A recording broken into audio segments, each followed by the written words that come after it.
This sermon, Demonology Part 1, Physical Realm, was delivered on Monday afternoon, June 8, 1953 at Roberts Park Amphitheater, Connersville, Indiana, USA. கர்த்தராகிய இயேசு கிறிஸ்துவின் பரிசுத்த நாமத்துக்கு மகிமை உண்டாவதாக.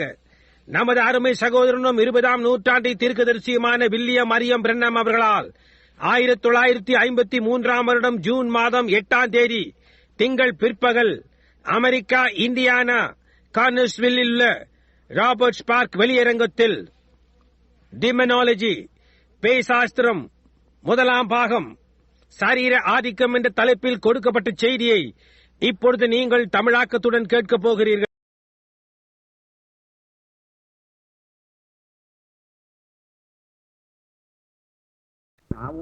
This is the first time I've ever did any of my meetings since I've been on the field. This is a new time. Brother Baxter is gone, and Brother Bosworth in India or in Africa. Brother Baxter, I don't know where he's at. He's gone somewhere, and the rest of them's out and gone, and Billy and I are here alone. So we're just having a great time, this rice, slaying and eating. So we kind of feel like it. Maybe we could, with the help of the Lord, we could carry the meeting right on to ourselves. That's the reason I was glad to see go over a little bit. For that one reason, I believe the Lord will help us do it. தேவனுடைய உதவியை கொண்டு கூட்டங்களை நாம் அப்படியே நாமாகவே நடத்தி கொண்டு போகலாம். அப்படியாக அது நடந்து கொண்டு போகிறது. அந்த காரணத்தினால் தான் அதை காண சந்தோஷமாயிருக்கிறேன். அந்த ஒரு காரணத்திற்காகவே அதை செய்ய தேவன் நமக்கு உதவி செய்வாராக. Now, you know, I love my management. I have some lovely brethren, Bosworth, Baxter, Lindsay, Moore, all's got 5 of them, Baron Bonneberg. They're just very fine men. இப்பொழுது என்னுடைய நிர்வாகிகளை நான் நேசிக்கிறேன். என்னிடத்தில் சில அருமையான சகோதரர்கள் பாஸ்வர்த், பாக்ஸ்டர், லின்சே, மூர், பேரன் வேன் பிராம்பெர்க் என்று எனக்கு அருமையான சகோதரர்கள் இருக்கிறார்கள். அவர்கள் மிகவும் அருமையான மனிதர்கள். But there's just something about when you get a group of men together, one has one thing, one has another. Sometimes that's contrary to what I think myself. ஆனால் அதை குறித்து ஏதோ காரியம் இருக்கிறது. உங்களிடம் ஒரு கூட்ட மனிதர்கள் ஒன்று சேர்ந்திருக்கும் போது ஒருவரிடத்தில் ஒரு காரியம் இன்னொருடத்தில் இன்னொன்று இருக்கிறது. சில நேரங்களில் என்னுடைய சிந்தனைக்கு நேர்மாறாகவே இருக்கும். So I feel like I'm just free now. We can just have a big time. Just roll up our sleeves and just dive in and eat. எனவே எனக்கு இப்பொழுது சுயாதீனமாய் இருப்பது போன்று உணர்கிறேன். நமக்கு ஒரு மகத்தான நேரம் உண்டாயிருக்கலாம். அப்படியே கைகளை சுருட்டிவிட்டு உள்ளே நுழைந்து சாப்பிடுங்கள். Think about rolling up your sleeves and having a big time. உங்களுடைய கைகளை சுருட்டிக் கொண்டு ஒரு மகத்தான நேரம் உண்டாயிருக்கிறதை குறித்து நான் நினைக்கிறேன். My first Bible was nature. I learned God through nature. And I love to fish. I love to fish. என்னுடைய முதலாவது வேதாகமம் இயற்கையாயிருக்கிறது. நான் இயற்கையின் மூலமாக தேவனை அறிந்து கொண்டேன். மீன் பிடிக்க எனக்கு விருப்பம். மீன் பிடிப்பதென்றால் எனக்கு அவ்வளவு விருப்பம் தெரியுமா? You like to fish, sonny boy? மகனே, உனக்கு மீன் பிடிக்க விருப்பமா? If you like to fish and love your mother, you're going to make a good boy. உனக்கு மீன் பிடிக்க விருப்பம் இருந்து உன்னுடைய தாயாரை நேசிப்பாயானால் நீ ஒரு நல்ல பையனாக ஆகுவாய். And even my conversion didn't take it all out of me. என்னுடைய மனமாற்றமும் கூட எல்லாவற்றையும் என்னிடத்திலிருந்து எடுத்து போடவில்லை. So one day I was up in the mountains of fishing away. I just for the benefit of this little boy. எனவே நான் மலையின் மேல் மீன் பிடித்துக் கொண்டிருந்தேன். இந்த பையனின் நன்மைக்காகவே இதை நான் கூறுகிறேன். And I was fishing up there in the mountains and for the other little kiddies of course sitting around. இங்கே உட்கார்ந்து கொண்டிருக்கின்ற மற்ற பிள்ளைகளுக்கும் கூட நான் அங்கே மலையின் மேல் மீன் பிடித்துக் கொண்டிருந்தேன். And I was fishing trout. நான் ஆற்று மீன் பிடித்துக் கொண்டிருந்தேன். And oh, it's wonderful in the springtime. I go along there cutting every this trout just in the next hole, you know, like that, and just praising the Lord and having a big time. ஓ வசந்த காலம், அது அற்புதமாய் இருக்கிறது. அப்படியாய் மீன் பிடித்துக் கொண்டே போவேன். அடுத்த கொடியில் அங்கே மீன் இருந்தது. அந்த விடமாய் இருக்கிறது என்று உங்களுக்கு தெரியும். கர்த்தரை துதித்துக் கொண்டு சத்தமிட்டுக் கொண்டு ஒரு மகத்தான நேரத்தை அனுபவித்துக் கொண்டிருந்தேன். Shout, sometimes drop my line down. I believe in shouting. Amen, I sure do. Because I know something gets a hold of me. சில சமயங்களில் தூண்டிலை அப்படியே கீழே விட்டு சத்தமிடுவதில் எனக்கு நம்பிக்கை உண்டு. ஆமேன். நான் அதை செய்வது நிச்சயம். ஏனென்றால் ஏதோ காரியம் என்னை பற்றி பிடிக்கின்றது என்பதை நான் அறிவேன். It just does something to me. So I've been gone quite a little bit that morning, and when I come back, the strangest thing, there's a lot of bear in the country up there in New Hampshire. I have a little camp up there where I fish at. அங்கே மலையின் மேலுள்ள தேசத்தில் new ஹாம்ஸ்பயரில் அநேக கரடிகள் இருக்கின்றன. அங்கே எனக்கு ஒரு சிறு கூடாரம் இருக்கிறது. அங்கே நான் மீன் பிடிப்பேன். I had a little old tent setting up, a little old pup tent I've been living in. அங்கே உயரே எனக்கு ஒரு குட்டி கூடாரம் இருக்கின்றது. நான் வழக்கமாக அதில் தங்குவேன். And a black bear is the most mischievous thing there is. அங்கே கருப்பு கரடி தான் மிகவும் விஷமமானது. So an old mother bear and a couple of little cubbies that got in there and had they made havoc of my tent. ஆக ஒரு வயதான கரடி தன்னுடைய 2 குட்டிகளோடு கூட என் கூடாரத்துக்குள் நுழைந்து என்னுடைய கூடாரத்தை அலசி எடுத்து விட்டது. Now what do you think I ought to have done to that bear? Little girl back there with that red hair back there. I ought to got after him really, shouldn't I? அங்கே உட்கார்ந்து கொண்டிருந்த அந்த சிவப்பு மயிர் உள்ள பெண் கரடி குட்டிக்கு நான் என்ன செய்திருக்க வேண்டும் என்று நீங்கள் கருதுகிறீர்கள்? அவளை தொடர்ந்து ஓடி இருக்க வேண்டும் என்று நீங்கள் நினைக்கிறீர்கள் அல்லவா? But here's what she done. She come in, she tore my tent down, and she scattered everything out and eat up all my food I had there, and she's just doing fine. ஆனால் அவள் செய்தது இதுதான். அவள் அங்கே உள்ளே வந்து என்னுடைய கூடாரத்தை கிழித்து எல்லாவற்றையும் சிதறடித்து அங்கே வைக்கப்பட்டிருந்த என்னுடைய ஆகாரம் எல்லாவற்றையும் சாப்பிட்டு மிகவும் அருமையாய் செய்து கொண்டிருந்தார். So when I come up, away she went, and she squealed to her cubs, and one little cub run off with her, and the other went and run. He just sat there. ஆக நான் மேலே வந்தபோது அவள் ஓடிவிட்டாள். தன்னுடைய குட்டிகளுக்கு கூச்சலிட்டு அழைத்தாள். ஒரு சிறிய குட்டி அவளுடன் ஓடிவிட்டது. இன்னொரு குட்டியோ ஓடி போகவில்லை, அங்கேயே உட்கார்ந்து கொண்டது. His back turned to me like this. And he was doing something. இவ்விதமாய் முதுகை எனக்கு காட்டிக்கொண்டு ஏதோ காரியம் செய்து கொண்டிருந்தது. Now I didn't have nothing in my hand but a little old hand axe. I've been chopping around with some elders down there. அச்சமயம் என்னிடத்தில் ஒரு பழைய கை கோடாலியை தவிர வேறொன்றுமில்லை. நான் அங்கே சிறிது மரம் செதுக்கிக் கொண்டிருந்தேன். Well, sure enough, that far is, I guess, that telephone pole out there, and she sat down. அதோ அங்கிருக்கிறதே இந்த டெலிபோன் கம்பி. சுமார் அது மட்டுமாய் ஓடி போய் அங்கே உட்கார்ந்து கொண்டது. She squealed this little old bear, and he didn't pay attention to it. He just kept sitting. இந்த சிறிய கரடியை தாய் சத்தமிட்டு கூப்பிட்டது. ஆனால் குட்டியோ அதற்கு சிறிதும் கவனம் செலுத்தவில்லை. அது தொடர்ந்து அங்கேயே உட்கார்ந்து கொண்டிருந்தது. I thought, what's that little fellow doing? I walked up a little closer, and I was afraid to get too close, afraid she'd scratch me. இந்த குட்டி என்னதான் செய்து கொண்டிருக்கிறது என்று நினைத்தேன். நான் சற்று கிட்டே நடந்து போய் பார்த்தேன். இன்னும் கிட்டே போக பயந்தேன், என்னை பீறி போடும். So I couldn't see a tree, and I know she could climb too, so I didn't want to get too close to her, because I know the nature of bear. என்னால் ஒரு மரத்தை அங்கே பார்க்க முடியவில்லை. கரடியும் கூட மர ஏறும் என்று எனக்கு தெரியும். எனவே கரடியின் சுபாவத்தை நான் அறிந்திருந்தபடியினால் நான் இன்னும் கிட்டே போகவில்லை. So I went just a little bit closer, and you know what happened? ஆக நான் இன்னும் சற்று கிட்டே சென்றேன். என்ன நடந்தது என்று உங்களுக்கு தெரியுமா? Now, I like pancakes. How many of you boys like pancakes? Oh, எனக்கு பணியாரம் என்றால் பிடிக்கும். பையன்களாகிய உங்களில் எத்தனை பேர்களுக்கு அது பிடிக்கும்? சிறுவனே. Old boys too. I've seen them put their hands up. We all like pancakes, and I just love them. And I like to pour honey on them. எல்லா பையன்களும் கரங்களை உயர்த்துகிறதை நான் காண்கிறேன். நாம் எல்லாருக்கும் பணியாரம் என்றால் பிடிக்கும். எனக்கு அதிகம் பிடிக்கும். அதன் மேல் தேனை ஊற்றி நான் சாப்பிடுவேன். Being a Baptist, you know, that's what keeps us straightened out, you know, is the honey, you know. ஒரு பாப்டிஸ்ட் என்ற முறையில் உங்களுக்கு தெரியும், அதுதான் சரிபடுத்தி வைக்கிறது. உங்களுக்கு தெரியும் அது தேன் என்று. So, and listen, I don't sprinkle them. I really baptize them. I really pour it on where it's really good and heavy. எனவே கவனியுங்கள், நான் தேனை தெளிக்க மாட்டேன். நான் உண்மையிலேயே அவைகளுக்கு ஞானஸ்தானம் கொடுப்பேன். அது எங்கே நன்றாயும் தடியாயும் இருக்கின்றதோ அங்கே ஊற்றுவேன். I don't just sprinkle a little bit here and there. I really pour it on them, get them all filled up with honey. இங்கே கொஞ்சம் அங்கே கொஞ்சமாக தெளிக்க மாட்டேன். நான் உண்மையாகவே அவைகளின் மேல் தேனை அப்படியே ஊற்றுவேன். தேனினால் நிறைந்திருக்கும்படி செய்வேன். And then, you know, I had a bucket of honey up there, a half a gallon bucket of honey, and bears are very fond of honey. பின்னர் உங்களுக்கு தெரியுமா, சுமார் அரை காலன் அளவுள்ள தேனை ஒரு வாளியில் வைத்திருந்தேன். கரடிகளுக்கு தேன் என்றால் அதிக பிரியம். So this little fellow had got in there and got the lid off that bucket of honey, And he was sitting there like this with this little bucket of honey under his arm like.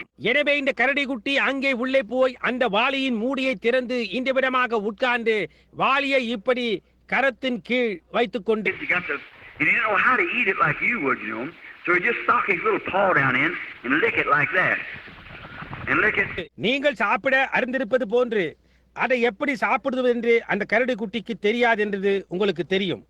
அதனுடைய சிறு விரல்களை அதில் தோய்த்து இந்த விதமாய் நக்க துவங்கியது. And he turned around to look to me, and his little eyes was all matted together. His little belly was just as thick as it could be with honey. என்னை பார்க்கும்படியாய் அப்படியே சற்று திரும்பினது.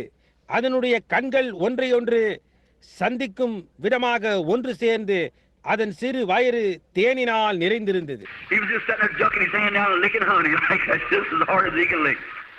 அது அப்படியே அங்கே உட்கார்ந்து கொண்டு கையை உள்ளே அழுத்தி எடுத்து இந்த விதமாக கரத்தை எவ்வளவு கூடுமோ அவ்வளவு கடினமாக நக்கினது. Oh my! I thought about a good old time Holy Ghost meeting when we just get the bucket open, stick our hand down a jar and lick away. Just keep on, just licking away. ஓ என்ன, நான் ஒரு நல்ல பழங்கால பரிசுத்தாவி கூட்டத்தை குறித்து நினைத்தேன்.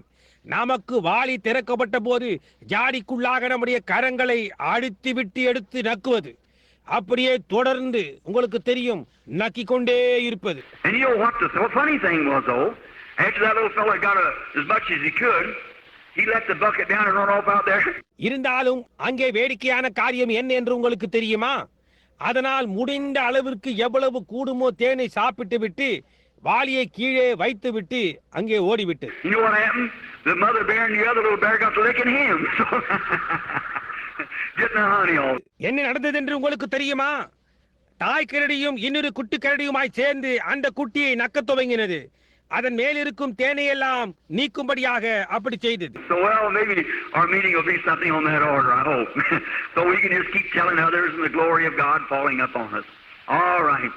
ஆக சரி, நம்முடைய கூட்டமும் அந்த ஒழுங்கின்படியாகவே இருக்கலாம் என நம்புகிறேன். அதனால் நாம் மற்றவர்களுக்கு தொடர்ந்து சொல்லிக் கொண்டே போக தேவனுடைய மகிமையும் நம்மேல் விழுந்து கொண்டே இருக்கும். சரிதானே? I'm glad to see you little children now. I like to tell you something like that, and maybe tomorrow afternoon we have more time and we can talk a little more. We'll talk to Dad and Mother now about something. பிள்ளைகள் எல்லாம் வெளியே போனால் நான் சந்தோஷமாக பார்ப்பேன். அதே போன்று ஏதோ காரியத்தை நான் உங்களுக்கு கூற விரும்புகிறேன். ஒரு கால் நாளை மத்தியானம் நமக்கு அதிகமான நேரம் இருக்கும். நாம் சற்று அதிகமாக பேச முடியும். இப்பொழுது நாங்கள் அப்பாவோடும் அம்மாவோடும் சில காரியங்களை குறித்து பேசுவோம். We're going to talk on demonology. இப்பொழுது நாங்கள் பேய் சாஸ்திரத்தை குறித்து பேச போகிறோம். In Psalms 103:1-3 we read these verses. சங்கீதம் 103 1 3 வரை நாம் இந்த வசனங்களை வாசிக்கிறோம். Most every minister and clergyman or Bible reader knows them by heart. ஒவ்வொரு ஊழியக்காரனும் குருமாரும் அல்லது வேதத்தை வாசிப்பவனும் இவைகளை மனப்பாடமாய் அறிந்திருக்கிறார்கள். Bless the Lord, O my soul, and all that is within me, bless his holy name. என் ஆத்துமாவே கர்த்தரை ஸ்தோத்திரி, என் முழு உள்ளமே அவருடைய பரிசுத்த நாமத்தை ஸ்தோத்திரி. Bless the Lord, O my soul, and forget not all of his benefits. என் ஆத்துமாவே கர்த்தரை ஸ்தோத்திரி, அவர் செய்த சகல உபகாரங்களையும் மறவாதே. Who forgiveth all of thine iniquity, who healeth all of thy diseases. அவர் உன் அக்கிரமங்களை எல்லாம் மன்னித்து உன் நோய்களை எல்லாம் குணமாக்கினார். I want you to notice there, it was an all. Who forgiveth all of thine iniquities, who healeth all of thy diseases. நீங்கள் அங்கே இருக்கின்ற எல்லாம் என்பதை கவனிக்க வேண்டும் என்று நான் விரும்புகிறேன். அவர் உன் அக்கிரமங்களை எல்லாம் மன்னித்து உன் நோய்களை எல்லாம் குணமாக்குகிறார். Now can we bow our heads just a moment? இப்பொழுது நாம் ஜெபத்திற்காக சற்று தன்னை வழங்கலாமா? Our Heavenly Father, we thank thee this afternoon for being out here.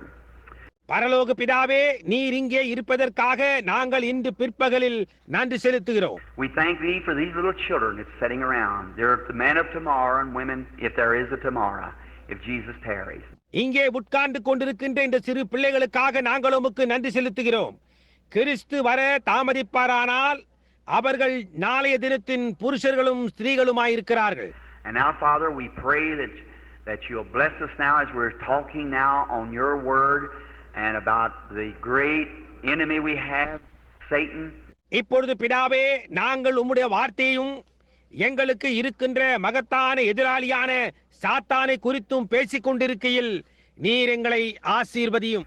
We pray, God, that you'll let us put a front out, a mechanized unit here of the power of God that'll withstand him tonight in every inch of his ground. சாத்தானுடைய ஒவ்வொரு அங்குல இடத்தையும் எதிர்த்து நிற்கக்கூடிய ஒரு முன்வரிசை சேனையை, இங்கே ஒரு இயங்கு சக்தி படையை, தேவனுடைய வல்லமையை தேவனே எங்களுக்கு முன்பாக வைக்கும்படி செய்வீராக.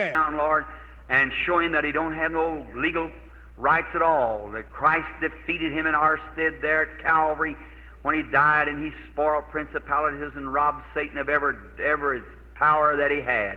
அவர் மரித்தபோது எல்லா துரைத்தனங்களையும் கொள்ளையிட்டு சாத்தானுக்கு இருந்த வல்லமைகள் அனைத்தையும் பரிகரித்து நமது சார்பில் அவனை கல்வாரியில் கிறிஸ்து தோல்வியுறச் செய்ததினால் அவனுக்கு எந்த சட்ட ரீதியான உரிமையும் கிடையாது என்பதை கர்த்தாவே அவனுக்கு காட்டுவீராக. And God give us wisdom and understanding now to know and to explain to the people how that they might know how to be healed and to defeat Satan. In Jesus' name we pray. Amen. எவ்விதமாய் சுகமடைய முடியும், எவ்விதமாய் சாத்தானை தோற்கடிக்க முடியும் என்பதை ஜனங்கள் அறிந்து கொள்ளத்தக்கதான விதத்தில் அவர்களுக்கு விளக்கி காட்டவும் நாங்கள் அறிந்து கொள்ளும்படியாகவும் தேவனே எங்களுக்கு ஞானத்தையும் புரிந்து கொள்ளுதலையும் தாரும். இயேசுவின் நாமத்தில் நாங்கள் கேட்கிறோம். ஆமென். Now for a few minutes we go to speak on demonology. You hear so much about demons. இப்பொழுது சில நிமிஷங்களுக்கு நாம் பேய் சாஸ்திரத்தை குறித்து பேச போகிறோம். பேய்களை குறித்து நீங்கள் அவ்வளவாய் கேள்விப்படுகிறீர்கள். Now tomorrow afternoon we'll probably finish up. I wanted 2 days of this week anyhow to preach on this, or 2 days for afternoon services to talk on this. நாளை பிற்பகல் நாம் ஒரு கால் பேசி முடிக்கலாம். அதை குறித்து பிரசங்கிக்க இந்த வாரத்தின் 2 நாட்கள் அதற்காக எனக்கு தேவையாய் இருக்கிறது. இதை குறித்து பேசுவதற்கு 2 நாள் பிற்பகல் கூட்டங்கள் எனக்கு தேவையாய் இருக்கிறது. Now the first thing, what a demon is. You hear so many people talking about a demon. முதலாவது காரியம், பேய் அல்லது பிசாசு என்றால் என்ன? அநேகர் பிசாசை குறித்து பேசுகிறதை நீங்கள் கேட்டிருக்கலாம். Well now, a demon, devil, all comes from one word, and in the English it's called tormentor. இப்பொழுது ஒரு பேய் அல்லது பிசாசு எல்லாம் ஒரு வார்த்தையிலிருந்து வருகிறது. இந்த பதத்தின் அர்த்தம் என்னவென்றால் வேதனைப்படுத்துகிறவன் என்று அர்த்தமாகும். A fellow that torments is a devil, an evil one. வேதனைப்படுத்துகிற ஒருவன் ஒரு பிசாசாவான், ஒரு பொல்லாத ஆவியாவான். He say, now the Bible today is to many people is some old back book that grandpa and grandma read or something like that. There's not much to it. It's for the old folks and so forth. இன்றைக்கு வேதாகமமானது அநேகருக்கு, பெரும்பாலான ஜனங்களுக்கு தாத்தாவும் பாட்டியும் வாசித்ததான ஒரு பழங்காலத்து புத்தகம் அல்லது அந்த விதமாக ஏதோ ஒன்று என்றுள்ளது. But that's wrong. It's for everybody. ஆனால் அது தவறானது. அது எல்லாருக்குமானதாகும். And demons are tormentors that torment us. பிசாசுகள் வேதனைப்படுத்துகிறவர்கள், நம்மை வேதனைப்படுத்துகிறவன். Now there is demons that comes into the soul of man. And that is in the phraseology that would be in the, I'd say this though, the demon that comes into the soul is something that torments the soul. மனிதனுடைய ஆத்துமாவுக்குள் வருகின்ற பிசாசுகள் இருக்கின்றன. அதை இந்த விதமாக கூறுகிறேன். ஆத்துமாவுக்குள் வருகின்ற பிசாசு என்பது ஆத்துமாவை வேதனைப்படுத்துகின்ற ஏதோ காரியமாயிருக்கிறது. Many times you can see a person maybe of insanity. நீங்கள் அநேக நேரங்களில் பைத்தியம் பிடித்தவர்களை பார்த்திருக்கலாம். Now they may be yet a converted person, filled with the Holy Spirit, and yet be totally insane. அவர்கள் ஒருவேளை மனம் மாற்றப்பட்ட நபராய் பரிசுத்த ஆவியினால் நிரப்பப்பட்டவர்களாய் இருக்கலாம். இருப்பினும் அப்படி இருந்தும் முற்றிலுமாய் பைத்தியமாய் இருக்கலாம். That's right. That has nothing to do with the soul. It's a tormentor. Something that torments them. புரிகின்றதா? அது சரியே. ஆத்துமாவோடு அதற்கு எந்தவித சம்பந்தமும் இல்லை. பாருங்கள், அவர்களை வேதனைப்படுத்துகின்ற ஏதோ காரியமாயிருக்கிறது. Now all sickness, we have to find first that all sickness came from the devil. எல்லா சுகவீனமும் சாத்தானிடத்திலிருந்து வருகிறது என்பதை நாம் முதலாவதாக அறிய வேண்டும். God is not the author of sickness. No sickness comes from God. தேவன் சுகவீனத்தின் பிறப்பிடம் அல்ல. தேவனிடத்திலிருந்து எந்த வியாதியும் வருவதில்லை. God sometimes permits Satan to put sickness on you as a whip to bring you back to the house of God when you've disobeyed. நீங்கள் தேவனுக்கு கீழ்ப்படியாமல் போகும்போது உங்களை திருப்பி கொண்டு வரக்கூடிய ஒரு சவுக்காக சில நேரங்களில் சுகவீனத்தை உன்மேல் கொண்டு வர அவர் பிசாசை அனுமதிக்கிறார். But sickness in its beginning come from the devil. ஆனால் சுகவீனம் அதன் ஆரம்பத்தில் சாத்தானிடத்திலிருந்து வருகிறதா இருக்கிறது. Could you imagine a person would believe that God, our heavenly Father, would be the author of such a thing as sickness and death? சுகவீனம் மரணம் போன்ற ஒரு காரியத்தின் பிறப்பிடம் நம்முடைய பரலோக பிதாவாகிய தேவன் என்று ஒரு நபரினால் நம்ப முடியும் என்று உங்களால் ஊகித்து பார்க்க முடியுமா? No, he isn't. Never was. Never will be. இல்லை, அவராய் இருக்க முடியாது. ஒருபோதும் இருந்ததில்லை, இருக்க போவதும் இல்லை. God permits death because of disobedience. God permits death. கீழ்ப்படியாமையினால் தேவன் மரணத்தை அனுமதித்தார். தேவன் மரணத்தை அனுமதிக்கிறார். As one writer said, all that death can do, God harnessed it to a buggy and it pulls us into the presence of God, a believer. எழுத்தாளன் ஒருவர் மரணம் செய்யக்கூடியதெல்லாம் தேவன் மரணத்தை ஒரு குதிரை வண்டியில் சேணம் கட்டுகிறார், அது நம்மை தேவனுடைய சமூகத்துக்குள்ளாக இழுக்கின்றது என்று கூறினது போன்றிருக்கிறது. But the word death means separation. ஆனால் மரணம் என்ற வார்த்தையின் அர்த்தம் வேறு பிரித்தல் என்பதாகும். Jesus said, he that heareth my words and believeth on him that sent me hath everlasting life. என் வார்த்தையை கேட்டு என்னை அனுப்பினவரை விசுவாசிக்கிறவனுக்கு நித்திய ஜீவன் உண்டு என்று இயேசு கூறினார். And he said, I am the resurrection and life. He that believeth in me, though he were dead, yet shall he live, and whosoever liveth and believeth in me shall never die. நானே உயிர்த்தெழுதலும் ஜீவனுமாய் இருக்கிறேன். என்னை விசுவாசிக்கிறவன் மரித்தாலும் பிழைப்பான். உயிரோடு இருந்து என்னை விசுவாசிக்கிறவன் எவனும் என்றென்றைக்கும் மறியாமலும் இருப்பான் என்று கூறியிருக்கிறார். And we pack the bodies of each other over the saintless of our graves. But he shall never die. நாம் ஒருவர் இன்னொருவருடைய சரீரங்களை நம்முடைய பரிசுத்தமில்லாத கல்லறை குழிகளின் மேல் வைக்கிறோம். ஆனால் அவனோ என்றென்றைக்கும் மறியாமலும் இருப்பான். Now if you watch when he spoke of Lazarus, he said, Lazarus sleepeth. அவர் லாசருவை குறித்து பேசின போது நீங்கள் கவனிப்பீர்களானால் லாசரு நித்திரையாய் இருக்கிறான் என்று கூறினார். The disciples, man like we are, they said, oh, if he sleepeth, he doeth well. He meant taking a rest, what they thought. அப்போஸ்தலர்கள் நம்மை போன்ற மனிதர்களே, அவர்கள் அவர் நித்திரையாய் இருந்தால் சுகமடைவான், அவர் இளைப்பாறுகிறது குறித்து அவர் சொன்னார் என்று அவர்கள் நினைத்தார்கள். But he come and talk to them in their language. He said, he's dead. What you believe. But said, I go waking. Waking. ஆனால் அவர் வந்து அவர்களுடைய பாஷையில் அவர்களோடு பேசினார். அவன் மரித்து போனான், நீங்கள் அவ்விதமாய் நம்புகிறீர்கள் என்று கூறினார். ஆனால் நான் போய் அவனை எழுப்ப போகிறேன் என்று கூறினார். See, when your death means separate. புரிகின்றதா? பாருங்கள், மரணம் என்றால் வேறு பிரித்தல் என்று அர்த்தம். Now, if one of you should, one of your family die or something, if it's converted, they're not dead. ஒருவேளை உங்களில் ஒருவர் மரித்து போனால், உங்கள் குடும்பத்தில் மரித்து போனால், அல்லது அப்படியா ஏதோ காரியம் அவன் மனம் மாறி இருந்தால் அவர்கள் மரிக்கவில்லை. They're dead in the humanistic standpoint, but they're just separated from us, but they're in the presence of God. மனுஷீக கருத்தின்படியாய் அவர்கள் மரித்து போய்விட்டார்கள், ஆனால் அவர்கள் நம்மிடத்திலிருந்து வேறு பிரிக்கப்பட்டார்கள், ஆனால் அவர்கள் தேவனுடைய சமூகத்தில் இருக்கிறார்கள். They're not dead and they can't die. It's impossible for them to die. அவர்கள் மரிக்கவில்லை, அவர்களால் மரிக்கவும் முடியாது. மரிப்பது என்பது அவர்களால் கூடாத காரியமாய் இருக்கிறது. Jesus said, "He that heareth my words and believeth on him that sent me has everlasting life, and shall not come into judgment, but has passed from death to life."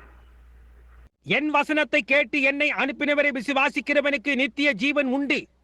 அவன் ஆக்கின தீர்ப்புக்கு உட்படாமல் மரணத்தை விட்டு நீங்கி ஜீவனுக்கு உட்பட்டிருக்கிறான் என்று இயேசு கூறினார். So he can't die. Anything that's immortal, eternal, it can't perish. It's imperishable life. எனவே அவனால் மரிக்க முடியாது.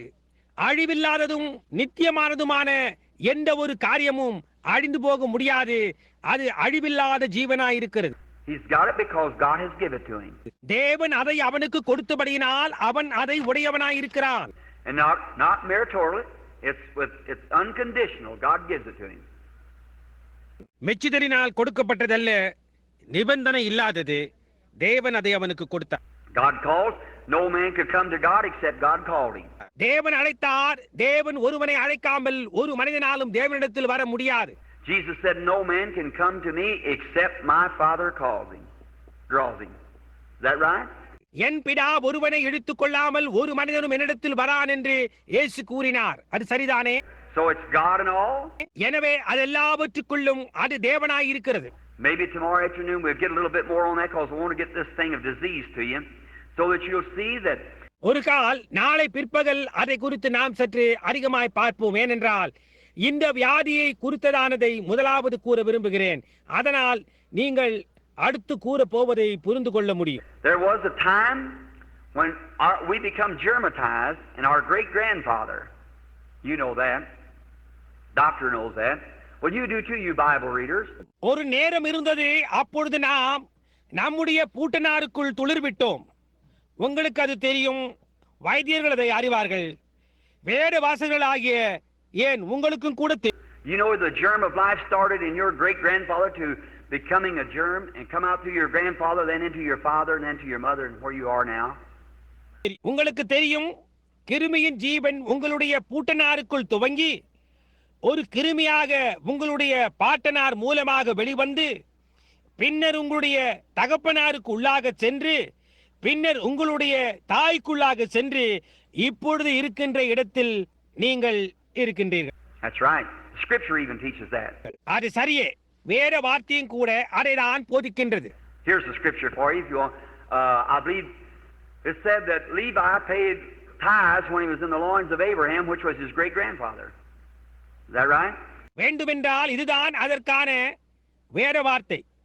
ஆபிரகாமின் மடியில் இருக்கும் போதே லேவி தசமபாகம் செலுத்தினான் என்று வேதம் கூறுகிறது என்று நான் நம்புகிறேன்.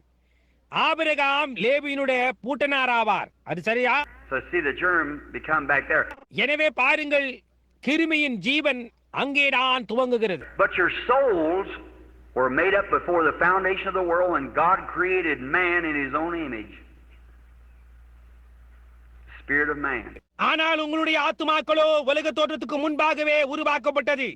அப்போது தேவன் மனிதனை அவருடைய சொந்த சாயலில் சிருஷ்டித்தார். அதாவது மனிதனின் ஆவியை. Not a man in his own image, but man in his own image. See? ஒரு மனிதனை அவருடைய சொந்த சாயலில் அல்ல, ஆனால் மனுஷனை அவருடைய சொந்த சாயலில் சிருஷ்டித்தார். புரிகின்றதா? And then he made them male and female before he ever had a man in the dust of the earth. பின்னர் அவர் அவர்களை ஆணும் பெண்ணுமாக உண்டாக்கினார். அதாவது பூமியின் தூளினால் ஒரு மனிதனை உண்டாக்குவதற்கு முன்னர் அப்படி செய்தார். Wish we had a chance this afternoon to take a time and go back into that. You see how God. நமக்கு ஒரு சந்தர்ப்பம் மட்டும் இருக்குமானால் இன்று பிற்பகல் நமது வேதத்தை எடுத்துக்கொண்டு அதற்குள்ளாக சென்று அதை பார்க்கலாம். எப்படி தேவன் அதை செய்தார் என்று பார்க்கலாம். That's between the line, but when you see it, it comes right up with the line. See? இப்பொழுது அது வரிக்கு இடையே இருக்கிறது. ஆனால் அது பார்க்கும்போது அது சரியாக வரியோடு வருகிறது. புரிகின்றதா? How that God back in the beginning what he did there and how he moved down into the earth and how that he made man in his image and then God turned around was made in the image of man to redeem man. எப்படியாய் தேவன் அப்போது ஆதியிலே அங்கே அவர் என்ன செய்தார்? அவர் எப்படி பூமியிலே இறங்கி வந்து எப்படியாய் அவர் மனிதனை அவருடைய சாயலில் உண்டாக்கினார். பின்னர் தேவன் மனிதனை மீட்கும்படியாய் அவர் அப்படியே திரும்பி மனிதனுடைய சாயலில் தம்மை உருவாக்கி கொண்டார். Now when God made man in his image, he was a spirit man. தேவன் மனிதனை அவருடைய சாயலில் உண்டாக்கின போது அவன் ஒரு ஆவி மனிதனாயிருந்தான். And then there was no man to till the soil. Then he created man out of the dust of the earth. அப்பொழுது பூமியை பண்படுத்த அங்கே மனிதனே இல்லாதிருந்தது. அதன் பின்பு தேவன் மனிதனை பூமியின் தூளினால் உண்டாக்கினார். Chronologists and so forth, and these people search and get old bones and so forth and believe in evolution. கடந்த கால கிரம அட்டவணைக்காரன் முதலானோர் பழைய எலும்புகள் முதலானவற்றை தேடி கண்டுபிடித்து ஆராய்ச்சி செய்கிறவர்கள் பரிணாமம் அல்லது படிப்படியாய் வளர்ச்சியில் முன்னேற்றம் என்பதை விசுவாசிக்கிறார்கள். I believe in the right kind of evolution. Man evolutes from himself, but not all from oneself. சரியான விதத்தில் இந்த முன்னேற்றத்தை காண்பதை நான் நம்புகிறேன். மனிதன் தன்னிலிருந்து வளர்ச்சி முன்னேற்றத்தை அடைகிறான் என்பதை அல்லாமல் எல்லாரும் ஒரு செல்லில் இருந்து அணுவிலிருந்து வருகிறோம் என்றால். No sir, because a bird has been a bird ever since God made him a bird, and a monkey's been a monkey, a man's been a man. That's right. இல்லை ஐயா, காரணம் என்னவென்றால் தேவன் ஒரு பறவையை உண்டு பண்ணினதிலிருந்தே பறவையானது பறவையாகத்தான் இருந்து வருகிறது, குரங்கானது குரங்காய்தான் இருந்து வருகிறது, மனிதனானவன் மனிதனாய்தான் இருந்து வருகிறான். அது சரியே. Now, I was talking to a doctor here a while back in Louisville. இங்கே சமீபத்தில் லூயிவில்லில் ஒரு வைத்தியரிடம் நான் பேசிக் கொண்டிருந்தேன். Well, he said, while Reverend Branham was talking about how the natives of Africa, how they eat, just go down by some of the awfulest things you'd ever see, how they would eat. அவர் ஏன் சங்கை பிரண்ணாம் என்றார். நானும் ஆப்பிரிக்க பழங்குடிகள் செய்கின்ற சில மோசமான காரியங்களை, இதுவரை நீங்கள் கண்டிராத காரியங்களையும் அவர்கள் எவ்விதமாக சாப்பிடுவார்கள் என்பதையும் குறித்து அவரிடம் நான் பேசிக் கொண்டிருந்தேன். Just pick up things that's contaminated, maggots in it, just shake them around. Maggot and all, don't make any difference to him. See? ஆம், கெட்டு போனதும் பூச்சி பிடித்ததுமான காரியங்களை அப்படியே எடுத்து அந்த பூச்சிகளை உதறி தள்ளிவிட்டு அப்படியே அதை சாப்பிடுவார்கள். அது அவர்களுக்கு எவ்வித வித்தியாசத்தையும் உண்டு பண்ணுவதில்லை. புரிகின்றதா? They said, drink anything, don't make any difference what it is. He said, but Reverend Branham, them people are not human. I said, oh, yes, they are. They sure are human. எதையும் குடித்து விடுவார்கள். அது என்னவா இருந்தாலும் சரி, ஒருவித வித்தியாசத்தையும் அவர்களுக்கு உண்டு பண்ணுவதில்லை என்று பேசிக் கொண்டிருந்தேன். அதற்கு அவர், ஆனால் சங்கை பிரண்ணாம், அந்த ஜனங்கள் மனித வர்க்கம் அல்ல என்றார். நான், ஓ ஆம், அவர்கள் மனித வர்க்கம் தான், நிச்சயமாக அவர்கள் மனிதர்களே என்று. I said the closest thing to a human being in the beast line is a chimpanzee, and you tried for 4,000 years to get one mutter out of that chimpanzee, and he can't do it. நான் சொன்னேன், மிருக இனத்தில் பார்க்கும்போது மனிதனுக்கு மிகவும் நெருக்கமாக காணப்படுகின்றது ஒரு சிம்பன்சியே. அந்த சிம்பன்சியின் வாயிலிருந்து ஒரு வார்த்தையை முணுமுணுக்கச் செய்ய நீங்கள் 4000 வருடங்களாக முயற்சித்து அதனால் அதை செய்ய முடியாமற் போயிடும். I said because he can't think. He has nothing to think with. ஏனென்றால் அதனால் சிந்திக்க முடியாது, சிந்திக்க செய்ய அதனிடத்தில் ஒன்றும் கிடையாது. Oh, you can learn him little things like a horse, gee and haw, or put on glasses, or smoke a cigar, or balance himself on a bicycle, ride a horse, or something like that. But just like gee and haw to a horse, or to a dog, or something like that. I said he's an animal. உங்களால் கூடுமானால் அதை குதிரையின் மேல் சவாரி செய்யவும், இப்படியும் அப்படியும் செய்யவும், மூக்கு கண்ணாடியை அணிந்து கொள்ளவும், அல்லது புகைப்பிடிக்கவும், அல்லது துவிச்சக்கர வண்டி அல்லது குதிரை ஓட்டத்தில் கீழே விடாமல் சவாரி செய்ய வைக்கவும் முடியும்.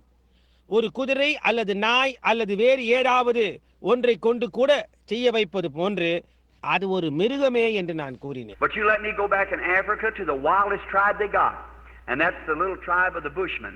ஆனால் திரும்பவும் என்னை ஆப்பிரிக்காவுக்கு போக அனுமதியுங்கள். அங்கே இருக்கின்ற காட்டுத்தனமான இனத்திடம், அதாவது புதர்வாசிகளிடத்திற்கு, அதுதான் மிக சிறிய கூட்டம். அங்கே என்னை அனுப்புங்க.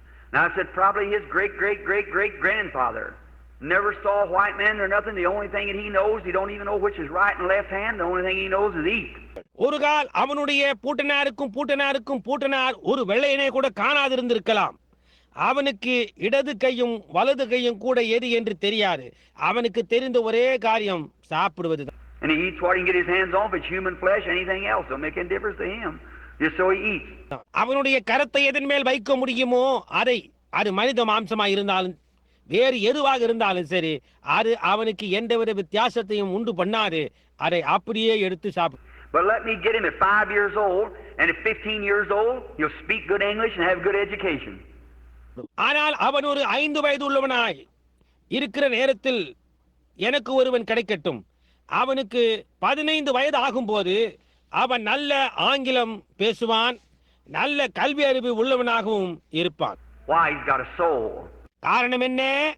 அவனிடத்தில் ஒரு ஆத்துமா இருக்கிறது. God made him a human being.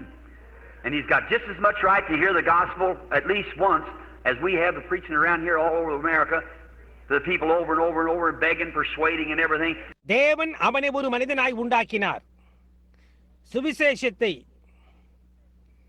ஒரு முறையாவது கேட்பதற்கு இங்கே நமக்கு அமெரிக்காவில் இருப்பது போன்று மறுபடியுமாக ஜனங்களிடத்தில் பிரசங்கிக்கவோ வேண்டிக் கொள்ளவோ அவர்களை சம்மதிக்கவோ செய்கிறது போன்று செய்வதற்கு அவனுக்கும் அவ்வளவு அதிகாரம் இருக்கிறது. Let him hear it one time and watch him scream and run to the altar real quick. See? Yes, sir. ஒரு முறை அவன் அதை கேட்கட்டும். அவன் உரத்த குரலில் சத்தமிட்டு சீக்கிரமாக பீடத்தண்டை ஓடுவான். புரிகின்றதா? ஆமையா. That's what my heart is, brother, today when I think of Africa and them poor little black hands raising up saying, Brother Branham, one more time about Jesus. ஆப்பிரிக்காவையும் அந்த கருத்த கரங்கள் உயரே உயர்த்தப்பட்டு சகோதரன் பிரண்ணாம் இயேசுவை குறித்து இன்னொரு முறை என்று கூறுகிறதை நினைக்கும் போது என்னுடைய இருதயம் இப்படிதான் நினைக்கிறது. Oh mercy. There's something in me digs and burns. ஓ இரக்கம், ஏதோ எனக்குள்ளே தோண்டிக் கொண்டும் எரிந்து கொண்டும் இருக்கின்றது. Just as quick as I get money enough up, I get over there too. That's what I do with every penny I get. எனக்கு போதுமான பணம் கிடைத்தவுடன் வெகு சீக்கிரத்தில் அங்கே நான் போக வேண்டும் என்பதே என்னுடைய ஆசை. எனக்கு கிடைக்கின்ற ஒவ்வொரு சல்லி காசும் அதற்காகவே வைக்கிறேன். Everything God knows besides just what I can eat, and most people give me my clothes. தேவனுக்கு தெரியும் என்னால் அவசியம் சாப்பிட செலவழித்து அதற்கு மிஞ்சி எல்லாமுமாவே அதற்காகவே வைக்கிறேன். பெரும்பாலான ஜனங்கள் என்னுடைய உடைகளை கொடுக்கிறார்கள். And just what I can barely live by myself, just as close as I can, I throw it right into missionary funds, which the government has arranged. I don't even pay income tax on it. எவ்வளவு குறைச்சலாக என்னால் ஜீவிக்க செலவழிக்க கூடுமோ அதை மட்டும் செலவழித்து மீதி உள்ளதை வெளிநாடு ஊழியங்களுக்காக சேமிப்பு பணத்துக்கு கொடுத்து விடுவேன். அரசாங்கம் அதை ஒழுங்கு செய்கிறது. அதன் பேரில் நான் வருமான வரி கூட செலுத்துவதில்லை. To get up $3,000 or $4,000 and I take a cross over there and preach the gospel to the people that I know that day I'll have to answer, and I'll know what I answer for. 4 அல்லது 5,000 டாலர்கள் சேரும் வரை காத்திருந்து அதன் பின்னர் அதை கொண்டு நான் கடல் கடந்து போய் என்னென்ன ஜனங்களுக்காக நான் பதில் கூறியாக வேண்டுமோ அந்த ஜனங்களுக்கு நான் போய் சுவிசேஷத்தை பிரசங்கிப்பேன். என்ன நான் பதில் கூற வேண்டும் என்றும் நான் அறிவேன். I used to, when I go in a city, I'd hold a big meeting back when they had lots of money and they have great campaigns and thousands of dollars. I'd give it over to Red Cross and so forth. நான் ஒரு பெரிய பட்டணத்திற்குள் போகும்போது அவர்களிடத்தில் அதிகமான பணம் இருக்கும்போது வழக்கமாக பெரிய கூட்டம் நடத்துவேன். அவர்கள் பெரிய பெரிய கூட்டங்கள் நடத்தி ஆயிரக்கணக்கான டாலர்கள் வைத்திருப்பார்கள். நான் அதை அங்கிருக்கும் செஞ்சிலுவை சங்கம் முதலானவைகளுக்கு கொடுத்து விடுவேன்.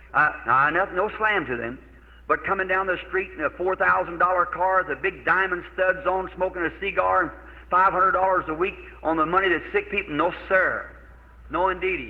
இப்பொழுது அவர்களை குறை கூட வேண்டும் என்பதற்காக அல்ல, ஆனால் அவர்கள் $4,000 மதிப்புள்ள கார்களில் பெரிய வைர பொத்தான்களை அணிந்து கொண்டு புகைத்துக் கொண்டு வாரத்துக்கு $5,000 என்று சுகவீன ஜனங்கள் கொடுக்கும் பணத்தை செலவழிக்கின்றனர்.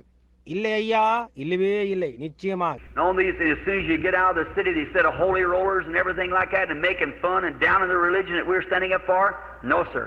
ஆனால் உங்களில் சிலர் இந்த பட்டணத்தை விட்டு வெளியே சென்ற மாத்திரத்தில் பரிசுத்த உருளைகள் இன்னும் இப்படியாய் பலவற்றை கூறி உங்களை கேலி செய்து நாம் எந்த விதமான மார்க்கத்துக்காக நிற்கிறோமோ அதை குறை கூறுகிறார்கள்.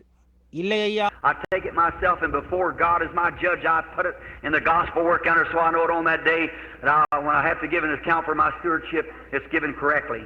That's exactly right, because I realize as I treat the people, I'm treating God.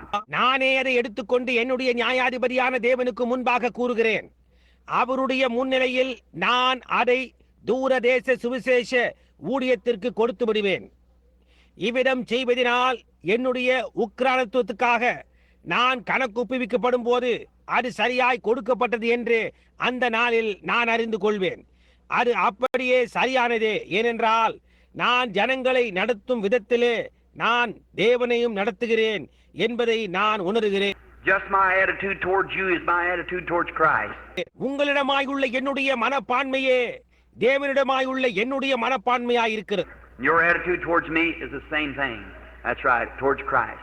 என்னிடமாயுள்ள உங்களுடைய மனப்பான்மையே தேவனிடமாய் உள்ள உங்களுடைய மனப்பான்மையாய் இருக்கிறது. அது சரியே. Now, to see a people like that and see how that a human being then with an immortal soul now that can't die, can't perish, can't do nothing but have everlasting life, that God sovereignly in His own will gave it to you. அந்த விதமான ஒரு ஜனத்தை காண வேண்டும் என்றால் தேவன் தம்முடைய சுய சித்தத்தினால் உனக்கு கொடுத்ததான நித்திய ஜீவன், அதனால் மரிக்க முடியாது, அதனால் அழிந்து போக முடியாது, நித்திய ஜீவ காலமாய் இருப்பதை தவிர வேறொன்றையும் அதனால் செய்ய முடியாது. அப்படிப்பட்டதான ஒன்றை உடையதாய் இருக்கின்ற அழிவில்லாத ஆத்துமாய் உடையதான ஒரு மனித வர்க்கம்